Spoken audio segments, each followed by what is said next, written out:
Alexandra Eala becomes the first woman from the Philippines ever to break into the top 100. And she doesn't just break into it, she soars into it, from number 140 to number 75, after her magical run to the semi-finals in Miami. Alexandra Eala made all kinds of history with her breakthrough run at the Miami Open over the last 2 weeks, but even though the tournament is now over, she's not done breaking records.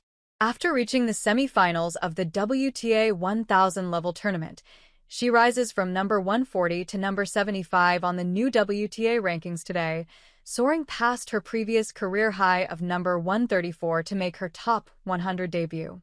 And with that, she becomes the first woman from the Philippines ever to break into the top 100 since WTA rankings began in 1975. At 19, she's the second highest-ranked teenager on the current WTA rankings, trailing only 17-year-old Mira Andreeva, who's number 7. And there's no reason the Filipina trailblazer can't keep blazing her trail up the rankings throughout the year. Between now and the end of the year last year, she only had one tour-level win, a first-round win over Lesia Tsurenko in Madrid. She has one ITF title to defend in July. Eala is almost guaranteed to play in the first Grand Slam main draw of her career at Roland Garros, a bit further up on the WTA rankings.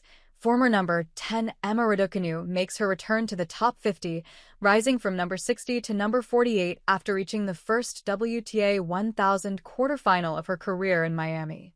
The last time the Brit was in the top 50 was at the 2022 US Open, when she was number 11. After falling in the first round as defending champion, she dropped to number 83, and even fell out of the top 300 after an injury-marred 2023 season.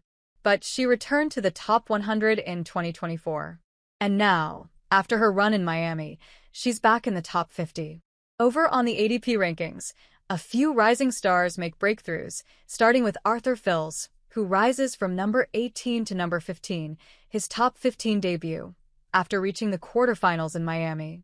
He actually became just the third Frenchman ever to reach the quarterfinals of Indian Wells and Miami in the same season, after Yannick Noah and Gael Monfils.